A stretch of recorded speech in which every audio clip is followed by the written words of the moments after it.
Welcome to How to Write References. Today, we will be learning how to write a reference page. There are many different forms in regards to how to write a reference page. This one seems to work.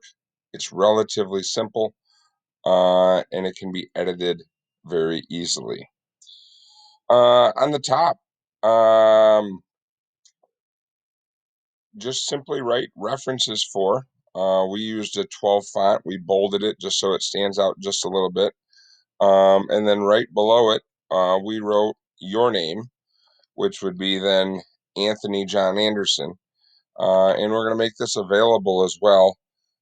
In the description, you're going to be able to access a link that'll take you directly to um, references, and you can duplicate it, you can copy it, you can steal it, you can have it. It's all yours.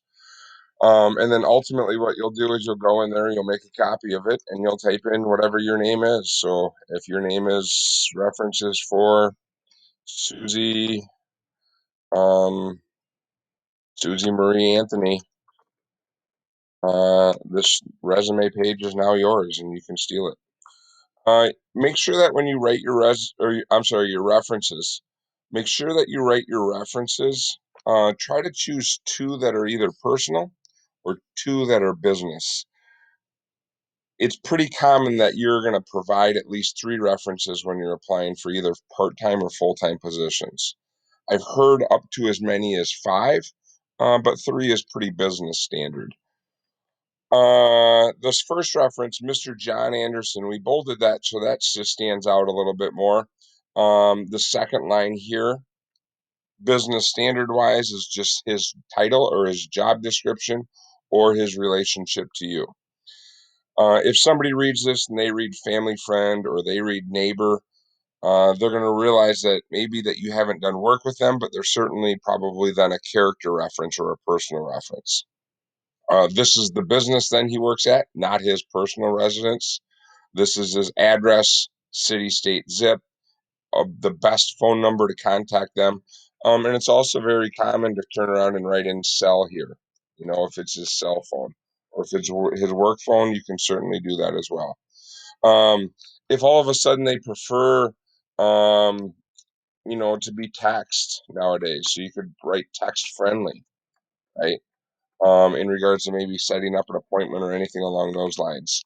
Some people jump in here behind an email and say email is preferred, right?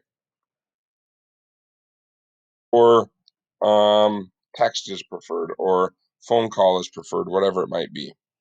If you're sending this digitally, you certainly probably would. I would suggest that you send it as a PDF.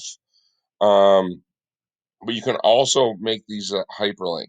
If this typed out for you and it didn't turn into a hyperlink, you just come up here to this little hyperlink and then you click apply, and that black text will then turn to blue text for you. And then if you send this to somebody, they're going to be able to click on it, and then it's going to be able to take them to their email server. The easier way probably to do it, my best suggested way, is to create a PDF and then let somebody copy and paste that into their own email server. Second reference. This one is Miss Sheila Erickson.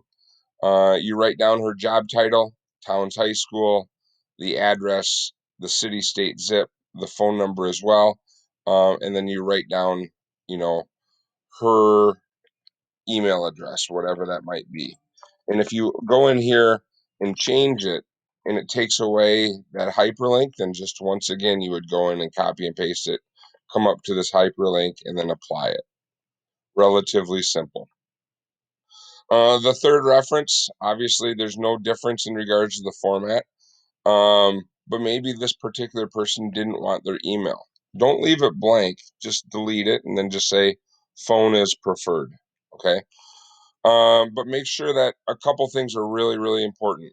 If you're a teenager and you're watching this, you don't want to use your parents as a reference. Okay. Great people, terrible references because they're biased in their opinion. Everybody's parents want their kids to get a job and they're going to say good things about them. Employers want unbiased opinions, right? In regards to who they're helping get a job, right? So a neighbor, a family friend, a coach, a teacher, a former boss, a former supervisor. You shouldn't use your friend, right, that you sit next to in math class, right? If you're older, right, that same kid that was in your math class may turn out to be your best reference in 5 years after you graduate high school, right? Because maybe they could be a personal reference, maybe they hold a distinguished position, right? And they would probably be your best reference. So it's not the individual necessarily, sometimes it's their position, right? But certainly avoid family members. Try to use people in positions of authority if you can. If you can't, that's perfectly fine too. But remember, two business references and one personal, or two personal references and one business reference is pretty business standard, and it's probably your best approach. If you're applying for a full-time job or a part-time job, you need to ask each one of these individuals for permission to put them down as a reference. If you don't put Sheila Erickson down, or if you don't ask her if you can use her as a reference, and then the employer picks up the phone and calls her, she may be confused on why she's being called and you didn't ask her for permission. Uh, so make sure that you do that. And it can be as easy as walking up to somebody or picking up the phone and saying, "Hey, I'm interested in this position. Would you be a reference for me?" And more times than not, you're probably going to ask somebody that's going to say yes, right? So make sure that you choose your references wisely. And probably one of the most important things in this is if you're applying for a position that relates to a long-term career goal. Like if it's been your dream to be a daycare provider or a kindergarten teacher, make sure that you call John, make sure that you call Sheila, and make sure that you call Mary and say, "Mary, this is, who am I? This is Susie, right? I just wanted to let you know that I'm applying for a few kindergarten positions that I've always had an interest in pursuing. And I would like to ask if you would be a reference for me," right? When they know that you have a vested interest in the position, your reference is going to be much stronger once the employer picks up the phone and calls them. Okay. So this is just a quick tutorial on how to write a reference. Other ways you can do it, you can certainly space this out, right? As long as it fits onto one page. I think this is relatively clean. I like how the names of the references stand out, and then I like bolding your name on the top. I like also adding your middle name into it, right? When you're applying for a part-time position on, um, at a fast food restaurant and you're a teenager, well, maybe your middle name isn't as important. But you'd be surprised if you live in a bigger city, how many Susan Anthony's are out there, right? So make sure that you get in the habit when you're writing business stuff, um, to put your middle name, especially on your resume and your reference page.